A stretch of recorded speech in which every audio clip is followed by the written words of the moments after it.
ప్రేక్షకులందరికీ వార్తా భక్తి ఛానల్కి స్వాగతం. నమస్తే రాధాగాంధీ. హరే కృష్ణ. మనకి కృష్ణాష్టమి వేడుకలు అందరూ జరుపుకుంటారు. అంటే లైక్ ఉట్టి కొట్టడం ఇలా కొన్ని జరుపుకుంటూ ఉంటారనమాట. కలర్ఫుల్గా వాళ్ళ ఉన్న ప్లేస్లో వాటిని బాగా అలంకరించడం, కృష్ణుల వారి పాదాలు వేయడం, లడ్డూ బాలగోపాలను కూడా పూజిస్తూ లడ్డు ఉంటారు. గోపాల్. లడ్డూ గోపాల్. అసలు ఎలా జరుపుకుంటారు? అసలు కృష్ణాష్టమి వేడుకలు అసలు ఏ విధంగా ప్రారంభమయ్యాయి? ఎలా జరుపుకుంటాం దీన్ని? కృష్ణాష్టమి వేడుకలు ఏ విధంగా ప్రారంభమయ్యాయి? కృష్ణుడు జన్మించినప్పటి నుండి కృష్ణాష్టమి వేడుకలు ప్రారంభమయ్యాయి. అంటే యశోదా దేవి ఈ కృష్ణాష్టమి వేడుకను మొదలుపెట్టింది. రేవతి నక్షత్రంలో అష్టమి తిథిన ఉదయిస్తారు, అందుకే మనం కృష్ణాష్టమి అనుకుంటాము. సో నెక్స్ట్ డే రోజు లేస్తేనే కృష్ణుడు ఉదయించాడు. సో అప్పటి నుండి మొదలయ్యాయి. నందమహారాజు అందరికీ పెద్ద ఫీస్ట్ ఇస్తారనమాట, నందోత్సవం. సో ఎలా జరుపుకుంటారు అని అంటే యాక్చువల్లీ ద హోల్ పాయింట్ ఏంటంటే కృష్ణుణ్ణి స్మరించడం కోసం ఈ ఉత్సవాలన్నీ చేసుకోవడం. మనం ఆ రోజు ప్రత్యేకంగా కృష్ణుని యొక్క స్మరణలో ఉండడానికి సో ఏదైతే ఉపకరిస్తుందో ఆ రోజు అందరూ ఉపవాసాలు ఉంటారు. జనరల్గా ఉపవాసాలు ఉంటూ ఆ రోజు అన్నీ భగవంతునికి నైవేద్యం పెట్టడానికి రకరకాలైనటువంటి వంటకాలు చేస్తారు మామూలుగా ఇళ్ళలో. అలాగే కృష్ణుడు మన ఇంటికి రావాలి అని అతని పాదముద్రల్ని ఇంట్లో వేసి, అంటే ఆ ముద్రలు వేసి చిన్ని కృష్ణుడు మా ఇంట్లోకి వస్తున్నాడని గుర్తు. సో మనం మనస్సుని కృష్ణుని పైన లగ్నం చేయడం కోసం, మామూలుగా మన మనస్సు ఎప్పుడు భౌతికమైన విషయాలపైన ఉంటుంది, కానీ ఆ రోజు ప్రత్యేకించి కృష్ణుని పైన లగ్నం చేయడం ముఖ్యం. ఆ రోజు కృష్ణుని కథలు, హరికథ వినడము, భాగవతం వినడము, భాగవత శ్రవణం చేయడము, కృష్ణుని లీలను గురించి స్మరించడము, ఇవన్నీ చేస్తూ జరుపుకోవచ్చు. అలాగే మీరు అన్నట్లు ప్రత్యేకంగా అలంకరణలు చేస్తూ, అంటే మన యొక్క ఇంద్రియాలన్నింటినీ కూడా ఆ భగవంతుని సేవలో నియోజనం చేయడం అనమాట, అందులో ఎంగేజ్ చేయడం. అలా చేస్తూ కృష్ణాష్టమి జరుపుకుంటాం. మామూలుగా ఇస్కాన్ టెంపుల్లోనైతే మార్నింగ్ నుండి ఈవినింగ్ వరకు భజనలు, కీర్తనలు, అలాగే భగవంతునికి అలంకరణలు, భగవంతునికి ప్రత్యేకంగా అభిషేకం చేస్తాము. సో అలా పూర్తి దినము చాలామంది భక్తులు నిర్జల ఉపవాసం ఉంటారనమాట. మిడ్ నైట్ వరకే ఇంకా మంచినీళ్ళు కూడా ముట్టుకోరు. సో దినమంతా యాక్టివ్గా ఉంటూ భగవంతుని సేవలో ఉంటారు. సో మామూలుగా ఉట్టి కొట్టడాలు ఇట్లాంటివన్నీ కూడా ఒకవేళ అది భగవంతుని స్మరించడం కోసం అయితే అందులో నష్టం ఉండదు, కానీ ఒక స్పర్ధాపూర్వక వాతావరణము, అందులో ఏమంటారు రజోగుణయుక్తమై నేను గెలవాలి, నేను ముందుండాలి, అంటే కృష్ణుణ్ణి అలా ఉట్టిని చూస్తూనే యాక్చువల్లీ మనం కృష్ణుణ్ణి గుర్తు చేసుకోవాలి. యాక్చువల్లీ కృష్ణుడు ఎగురుతాడు, సో అందరూ కృష్ణునికి అసిస్ట్ చేస్తారు ఆ ఉట్టిని అందుకోవడం కోసం. సో మనం సేవక భావం తీసుకోవాలి. మనం ఏదో డ్రామా చేస్తున్నాము కృష్ణుని గుర్తు చేసుకోవడం కోసం, కానీ అన్ఫార్చునేట్లీ ప్రతి దాంట్లో మనం ఫ్రీగా వదిలిపెట్టాం అనుకోండి, అది మన ఇంద్రియ తృప్తి కోసం చేసినట్లు అయిపోతుంది. భగవంతుని స్మరణ కన్నా కూడా ఇంద్రియ తృప్తి పెరిగిపోతుంది. సో అది కొంచెం విపరీతమైనటువంటి డైరెక్షన్లో వెళ్తుంది. కానీ వాస్తవంగా అతన్ని స్మరించుకోవడం అన్నింటికన్నా ముఖ్యం. ఎందుకంటే ఆ రోజు కృష్ణుడు ఉదయిస్తాడు, మిడ్ నైట్ ఉదయిస్తాడు. అలాగే మనం కూడా ఆ కృష్ణుడు మన హృదయంలో ఉదయించాలని కోరుకోవాలి. మన హృదయాన్ని పూర్తిగా శుద్ధిగా పెట్టుకోవాలి.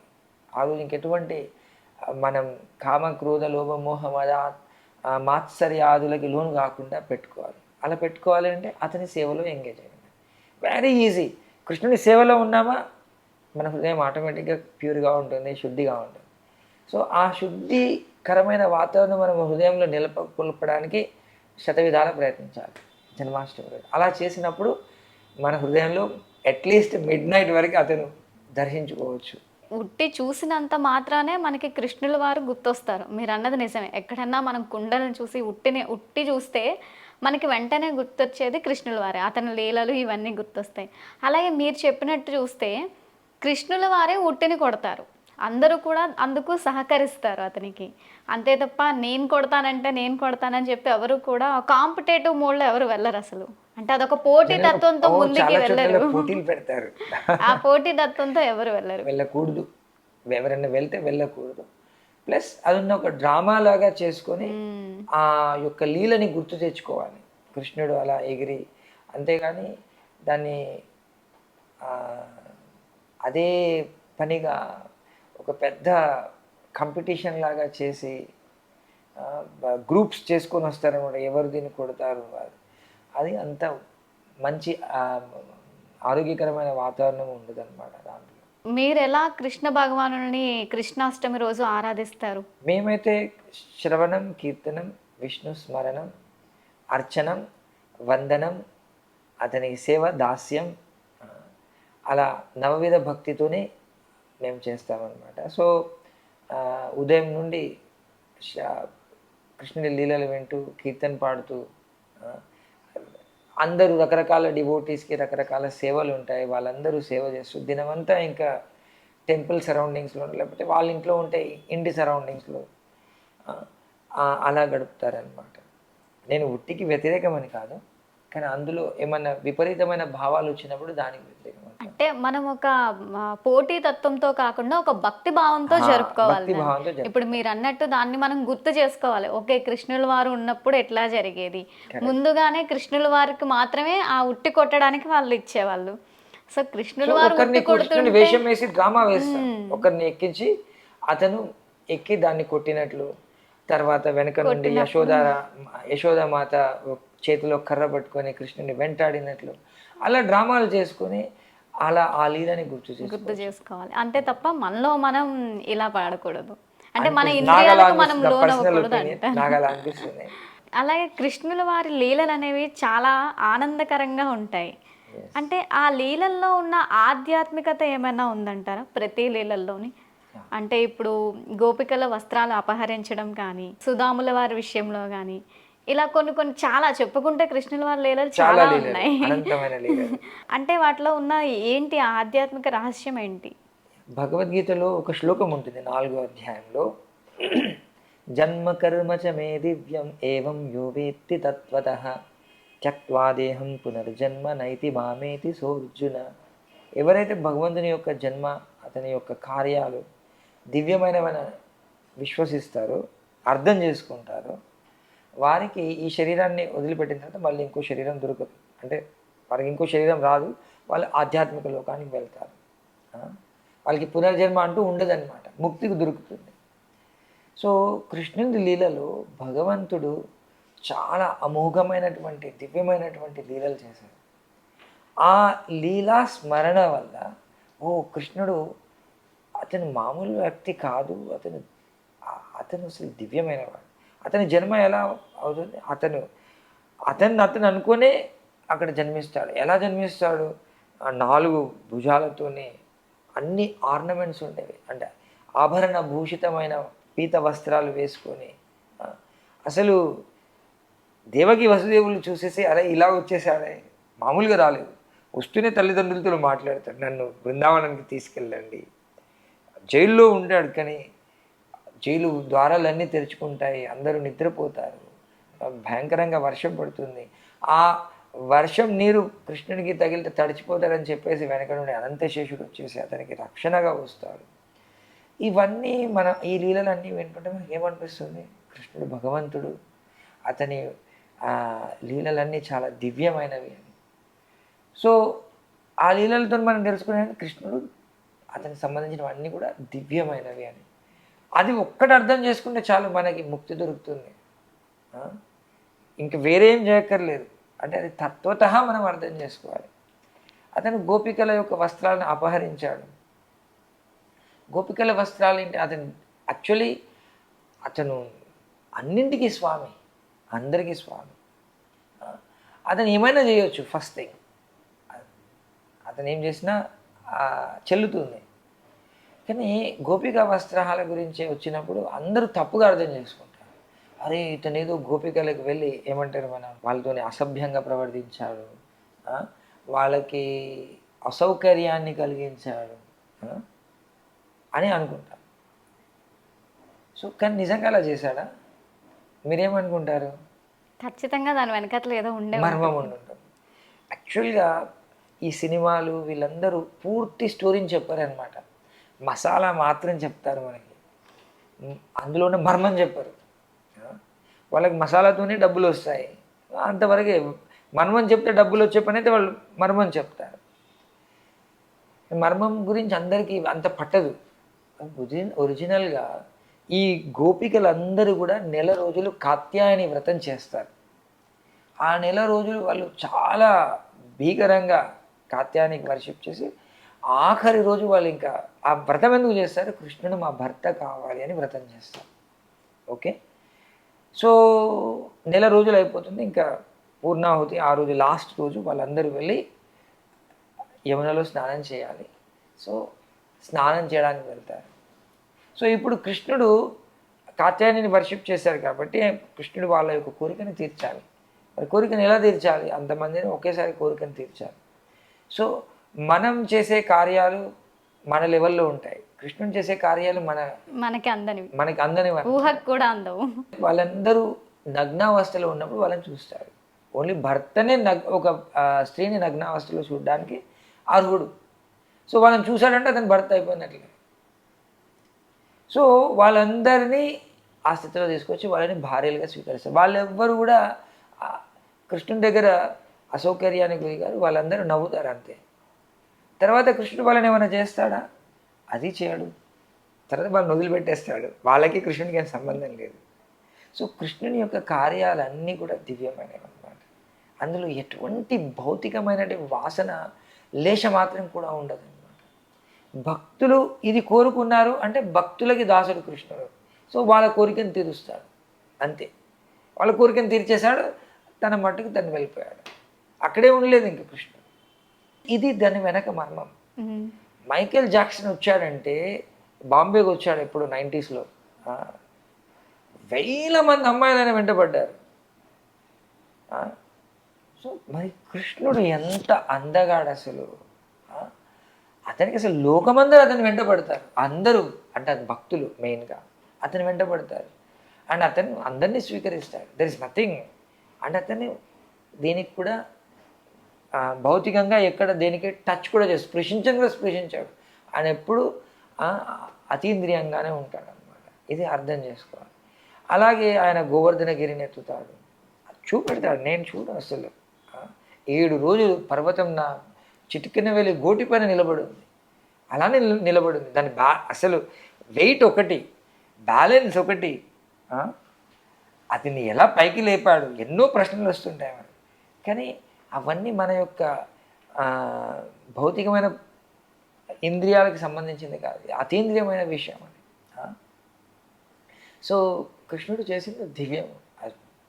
ఈ ఒక్క గోవర్ధనగిరి ఏంటి, ఈ సృష్టిలో ఉన్న అన్ని లోకాలు కూడా ఫ్లోట్ అవుతూ ఉన్నాయి. ఎవరు వాటన్నింటికి బ్యాలెన్స్ చేస్తున్నారు అసలు. సో అలా ఆలోచిస్తే ఆ కృష్ణుని యొక్క ఎస్పెషల్లీ ప్రత్యేకించి కృష్ణావతారంలో నేను భగవంతుడని చెప్పి చూపెడతాడు. ఎందుకు అంత చేసి చూపెడతాడంటే, నేను చూపెడితే దాని గురించి మీరందరూ కథలుగా చెప్పుకొని నా యొక్క దివ్యమైనటువంటి స్థితిని అర్థం చేసుకొని మీరందరూ ముక్తులు అవ్వాలి అని చెప్పి చేస్తారన్నమాట. అంటే ఎవరి బెనిఫిట్ కోసమని చేస్తున్నాడు? మనందరి బెనిఫిట్ కోసం చేస్తున్నాడు. అతని యొక్క దయని ఒక్కొక్క లీలలో ఒక్కొక్క స్వభావాన్ని చూపెడతాడు. తన సుధాముని కథలో ఒక భక్తుడు ఏదో రకంగా నన్ను అప్రోచ్ చేసే చాలు, వాళ్ళ యోగక్షేమాలు నేను చూసుకుంటాను. అనన్యాశ్చింత ఎంతో మాం యతంతశ్చ దృఢవ్రతా. సో నన్ను యోగక్షేమం వహామ్యహం. సో తేషాం నిత్యాభియుక్తానాం యోగక్షేమం వహామి, వాళ్ళ యోగక్షేమాలు నేను చూసుకుంటాను. సో ఇక్కడ సుధాముడు మనకు చిన్నప్పుడు కథల్లో చెప్పేది ముక్కిపోయిన అటుకులు తీసుకొచ్చినాడు. కానీ కృష్ణుడు ఎప్పుడు ఏమి అని చూడడు, కానీ వాళ్ళ భావాన్ని చూస్తాడు. సో సుధాముని లోపల ఆ సేవా భావం ఉంది, ఆ ప్రేమ ఉంది. కృష్ణుడు అంటే ప్రేమ. యాక్చువల్లీ సుధాముడు ఏమి కూడా ఆశించలేదు కృష్ణుడు. అయినప్పటికీ కృష్ణుడు అతనికి అపరిమితమైనటువంటి సంపదని ఇస్తాడనమాట. అలాగే ఒక ఒక పళ్ళు అమ్ముకునే స్త్రీ కృష్ణుని దగ్గరకు వస్తుంది, పళ్ళు తీసుకొని వస్తుంది. కృష్ణుని చూసి ఎంతో ఆనందపడిపోతుంది. సో పళ్ళు అమ్ముకునే ఆమె, సో ఆమె దగ్గర పళ్ళు కొనాలి అని అంటే కొంచెం బియ్యం ఇచ్చి పళ్ళు కొనాలి. సో కృష్ణుడు ఇంట్లో నుండి కుండలో నుండి బియ్యం తీసుకొని వస్తాడు. ఆయన చేతుల్లో 4-5 గింజలు, చిన్న కృష్ణుడు. కానీ ఆమె కృష్ణుడు బియ్యంతో ఎన్ని బియ్యం తీసుకున్నాడు, కృష్ణుడి యొక్క అందాన్ని చూసి ఆకర్షితమవుతుంది. యాక్చువల్లీ ఆమె ఆ ఊరికి వచ్చింది ఎందుకు, కృష్ణుడి దర్శనం కోసం వస్తుంది. పళ్ళు అనేది అదొక కారణం చెప్పుకోవడానికి అంతే. కానీ ఆమె యాక్చువల్లీ గోవింద దామోదర మాధవేతి అనుకుంటూ వచ్చిందంట. అప్పుడు కృష్ణుడి పిలుస్తున్నాడుగా, కృష్ణుడు వెళ్ళేసి సో ఒక్కసారి నా తొడల పైన కూర్చొని అమ్మా అను, నా జీవితం సార్థకం అవుతుంది అంటే కృష్ణుడు ఆమె మీద కూర్చొని అమ్మా అని అన్నాడంట. ఆమె ఏదో పళ్ళు అమ్ముకునే స్త్రీ, కానీ ఆ ప్రేమకి కృష్ణుడు పరవశం చెందుతాడు, దానికి రెసిప్రొకేషన్ ఇస్తాడు. ఆమె ఇంటికి వెళ్ళేసరికి ఆమె గంపలు నిండా ఆభరణాలు ఉంటాయి, చాలా చాలా విలువైనటువంటి ఆభరణాలు. కానీ ఆ ఆభరణాలు కూడా ఆమెకు లెక్క అనిపించదు. పక్కన పెట్టేసి ఆ గోవింద దామోదర మాధవేతి అని పాడుకుంటూ ఉంటుంది. సో అలా కృష్ణుడు తన భక్తులతో ఎటువంటి ఆదాన ప్రదానాలు చేశాడు, అది మనకు ఆదర్శంగా వస్తుంది. మనం కూడా కృష్ణునికి భక్తి చేశామంటే మనకు కూడా అటువంటి అనుభవమే దొరుకుతుంది అనే ఒక విశ్వాసం మనలో చేకూరుతుంది. ఇవన్నీ చేయడానికి కృష్ణుడు ఆ లీలలన్నీ కూడా చేస్తాడు మనకి తన దర్శనం ఇవ్వడానికి కోసం. ఈ కృష్ణాష్టమి సందర్భంగా మనం కృష్ణ భక్తులకి ఇచ్చే సందేశం ఏంటంటారు? కృష్ణాష్టమి రోజు ఇచ్చే సందేశం ఏంటంటే అందరూ భగవద్గీత చదవాలి. ఆ కృష్ణ భగవానుడు యొక్క లీలలో చెరీ ఆన్ ద కేక్ అని అంటాం. అలా కృష్ణుని యొక్క ఉపదేశాల్లో భగవద్గీత అనేది అన్నింటికన్నా ప్రాముఖ్యమైనది అన్నమాట. అందరూ కూడా ఆ కృష్ణుని స్మరిస్తూ కృష్ణుని యొక్క ఉపదేశాన్ని అర్థం చేసుకోవాలి. అతను నేను భగవంతుణ్ణి, మీరందరూ జీవులు, మీ యొక్క అస్తిత్వం ఏంటంటే మీరు ఆ జీవుడు భగవంతునికి సేవ చేయాలి. ఎప్పుడు ఆ భగవంతుని యొక్క స్మరణలో ఉంటూ భగవంతునితో అనుసంధానమై ఉండడం, అదే యోగం. ఆ యోగంలో ఉండాలి అని చెప్తాడనమాట. సో ఆ యోగం ఎలా ఉండాలి, రకరకాల యోగాలు అన్నీ కూడా కూలంకుషంగా చాలా విస్తరించి భగవద్గీతలో చెప్తాడు. అది అర్థం చేసుకోవడానికి మన జీవితాన్ని వెచ్చించాలి. ఇది భగవంతుడు ఇచ్చిన సందేశాన్ని మనం అర్థం చేసుకుంటే మన జీవితం ధన్యమవుతుంది. మనం జీవితంలో సరైన మార్గంలో నడుచుకోవడానికి హేతువుగా ఉంటుంది. లేకపోతే ఈ యొక్క ఆధునిక ప్రపంచము మనిషిని పూర్తిగా భ్రమింపజేస్తుంది. వాళ్ళ మతి పరిభ్రమిస్తుంది అనమాట. అన్నీ చూసి ఓ ఇది బాగుంది, అది బాగుంది, అన్నీ యాక్చువల్లీ ఈ ప్రతి ఒక్క మంచిది అని మనకు అనిపిస్తుంది. దాని వెనక భగవంతుని చూడగలగాలి మనం. ఆ చూసే చక్షువులు కావాలి, చూడ్డానికి ఆ చక్షువులు కావాలి. ఆ చక్షువులు ఎక్కడ నుండి వస్తాయి? భగవద్గీత నుండి వస్తాయి. భగవద్గీతని చదవాలని, అలాగే భగవంతుని సేవకి మన జీవితాన్ని కైంకర్యాన్ని అందించాలని నేర్చుకోవాలి. కృష్ణ భగవానుడి గారి జీవితం నుంచి మనం ఎన్నో నేర్చుకోవచ్చు మీరు అన్నట్టుగా. అంటే మన జీవితాల్లో ఇప్పుడు ఏదైతే మన భౌతిక జీవితాల్లో ఏవేవైతే వస్తున్నాయో అవన్నీ కూడా అతను ఎప్పుడో చూపించేశారు. అంటే ఒక సమస్య వస్తే కృంగిపోవడం కూడదు, ఖచ్చితంగా నిలబడాలి, సాధించాలి. అలాగే ప్రస్తుత క్షణంని మనం ఖచ్చితంగా అనుభవించాలి, ఎందుకంటే రేపు అన్న రోజు మనం ఉంటామో ఉండమో కూడా తెలియదు. సో ఇలా రకరకాలుగా మనం ఎన్ని విధాలుగా తీసుకున్నా, అంటే ఎటువైపు నిలబడాలి, ఒకవేళ ఏదైనా మనకి స్నేహితులతోనే కానీ, మనకి బంధువుల మధ్య కానీ, స్నేహితుల మధ్య కానీ మనం కూడా ఉన్నప్పుడు మనం ఎటువైపు నిలబడాలి, ఇలా రకరకాలుగా మన జీవితంలో వచ్చే ప్రతి సన్నివేశానికి కూడా మనం భగవద్గీతను తీసుకోవచ్చు.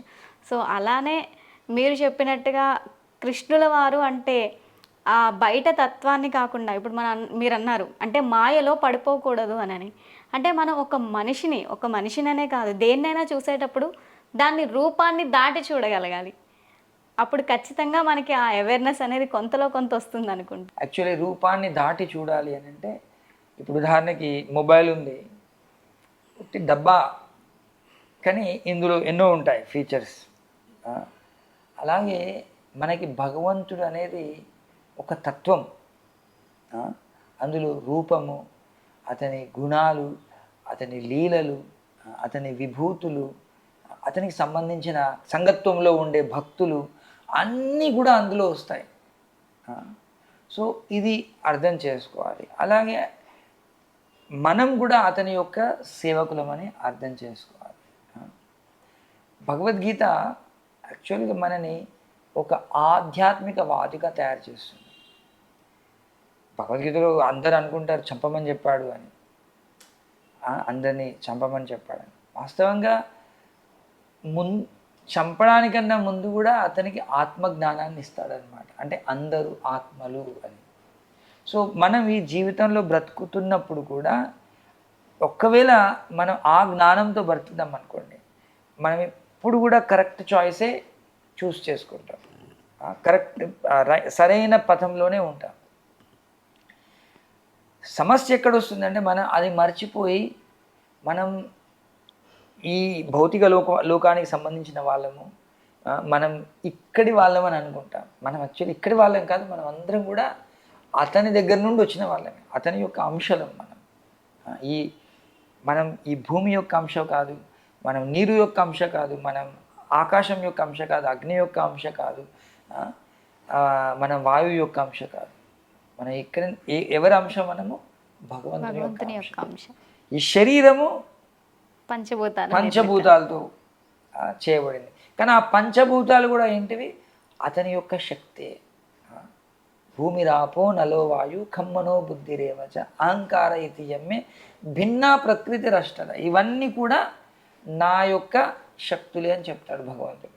అంటే ఎవ్రీథింగ్, ప్రతిదీ కూడా భగవంతునికి సంబంధించింది.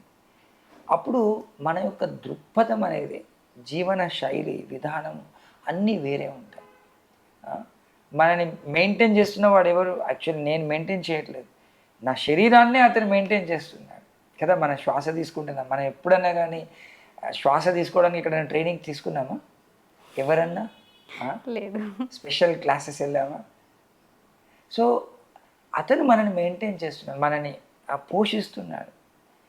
అలా ఒక డీపర్, లోతుగా ఆలోచించినప్పుడు మనకి ప్రతి దాంట్లో భగవంతుడు కనబడతాడు. అప్పుడు ఆ భగవంతునికి మనం పూర్తిగా శరణాగతులం అవ్వగలుగుతాం. ఈ భగవద్గీతలో ఇవన్నీ చాలా డీపర్ పాయింట్స్ చెప్పబడతాయి. కానీ మనం దాన్ని ఈ లోకంలో మనం ఎట్లా ఉండాలి, యాక్చువల్లీ ఈ లోకంలో ఎలా ఉండాలనే ప్రశ్న కాదు ఇక్కడ. ఈ లోకంలో ఇలా ఉంటూ భగవంతుని చేరుకోవాలి. కాలేజీలో ఎలా ఉండాలి, కాలేజీలో ఎలా ఉండాలి ఎందుకు నేర్చుకుంటాం మనం? యాక్చువల్లీ కాలేజీ బయటకు వెళ్ళాక ఏం లాభం వస్తుంది, దాని ప్రకారం మనం కాలేజీలో ఎలా ఉండాలనేది నేర్చుకుంటాం. అలాగే ఈ జీవితంలో మనం ఎలా ఉండాలని ఏది డిసైడ్ చేస్తుంది? మనం ఈ జీవితం తర్వాత మనం భగవద్ధామానికి వెళ్ళాలి. అలా వెళ్ళాలి అని అంటే మనం ఏం చేయాలి అది నేర్చుకుంటాం అన్నమాట. సో ఈ జ్ఞానము మనం అందరికీ పంచితే యాక్చువల్లీ లోకం కంప్లీట్గా వేరే ఉంటుంది. ఈ అనవసరమైన యుద్ధాలు, అనవసరమైన స్పర్ధలు ఏమీ కూడా ఉండవు.